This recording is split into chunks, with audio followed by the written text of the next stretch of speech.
Welcome to this exploration of one of the most important papers in the history of security and privacy. In 1976, Whitfield Diffie and Martin Hellman published New Directions in Cryptography, introducing public key cryptography. This revolutionary concept made secure communication over insecure channels possible, transforming how we interact online. Before 1976, cryptography faced a fundamental problem: key distribution. All encryption methods required the sender and receiver to share a secret key in advance, posing a significant challenge for secure communication. If you sent the key over an insecure channel, an eavesdropper could easily steal it, severely limiting cryptography's usefulness. In 1975, military and government agencies used expensive couriers and secure facilities for key management. Banks relied on physical key exchanges and dedicated secure lines, incurring high overhead. Most people had no access to strong cryptography due to the prohibitive infrastructure costs. As networks like ARPANET expanded and electronic commerce emerged, the need for scalable, secure communication became urgent. Whitfield Diffie, obsessed with cryptography, spent years researching independently. Martin Hellman, a Stanford professor, collaborated with Diffie, leading to their groundbreaking paper. Their paper emerged from a simple question: can we establish shared secrets over a public channel? Diffie and Hellman proposed a radical concept. What if encryption and decryption used different keys? The public key, published openly, encrypts messages, while the private key, kept secret, decrypts them. Crucially, knowing the public key doesn't reveal the private key, solving the key distribution problem. The paper introduced one-way functions, easy to compute in one direction, but infeasible to reverse.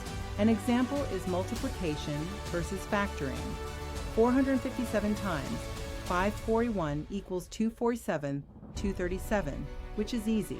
But finding the factors of 247 down 237 is much harder without knowing the original numbers. Public key cryptography requires a special kind of one-way function, a trapdoor.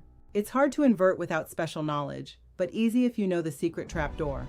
The private key acts as this trapdoor, allowing only the owner to decrypt messages. The paper's most practical contribution was the Diffie-Hellman key exchange. This method allows two parties to establish a shared secret over a public channel. Alice picks a secret A and sends Ga mod P, while Bob picks B and sends GB mod P. Both then compute the same shared secret Gub mod P, which an eavesdropper cannot determine. The security relies on the discrete logarithm problem. Easy to compute Gia mod P, but hard to find A. For large primes, this is computationally infeasible, protecting the shared secret. The paper also introduced digital signatures, a second revolution in cryptography. Just like physical signatures, digital signatures authenticate documents electronically. The insight was to use the private key to sign and the public key to verify. This enables authentication, non-repudiation, and integrity for digital communications. Diffie and Hellman envisioned a new world of secure communication, digital commerce, and authentication. They foresaw a future where individuals could protect their communications from surveillance. In 1976, this was visionary. Today, it's our reality. The paper noted that government agencies might have already discovered these ideas. Indeed, British intelligence had invented public key concepts years earlier, but their work was classified. Diffie and Hellman's open publication, however, changed the world.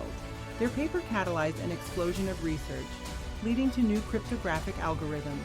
A year later, Rivest, Shamir, and Adelman created RSA, the first practical public key encryption system. Based on the difficulty of factoring large numbers, RSA proved Diffie and Hellman's vision was practical. Today's internet security is built on these foundations, from TLS HTTPS to cryptocurrencies. Every secure connection on the internet uses ideas from this paper. In 2015, Whitfield Diffie and Martin Hellman received the Turing Award for their fundamental contributions. Their groundbreaking paper introduced public key cryptography and digital signatures, foundational to internet security. Perhaps the paper's greatest impact was democratizing cryptography. Before, cryptography was for governments. After, anyone could encrypt their communications. This empowered individuals, enabling secure online commerce and protecting data. Public key cryptography is imperfect. Performance is slower than symmetric encryption. Key authentication is also a challenge, leading to public key infrastructure and certificate authorities. The quantum threat also looms, as quantum computers could break current RSA and Diffie-Hellman. Diffie was deeply committed to making cryptography public, believing in every citizen's right to privacy. By publishing openly, they ensured security could be analyzed globally, becoming a public good. This open approach proved more robust than government secrecy. The paper's ideas took time to become mainstream, with SSL deployed in 1994. Today, billions of encrypted connections happen daily thanks to their vision. The paper offers enduring lessons. Question assumptions and recognize that mathematical foundations matter. Openness enables trust, and ideas have profound political implications. New Directions in Cryptography is one of the most consequential papers in computer science. Diffie and Hellman introduced public key cryptography, key exchange, and digital signatures, the foundations of modern internet security. Every encrypted connection, every digital signature, every secure website traces back to this paper. Before 1976, cryptography was for governments. After, it became accessible to everyone. That democratization of privacy is Diffie and Hellman's lasting contribution. When you see that padlock in your browser, remember, two researchers at Stanford imagined a world where anyone could communicate securely. They made it possible.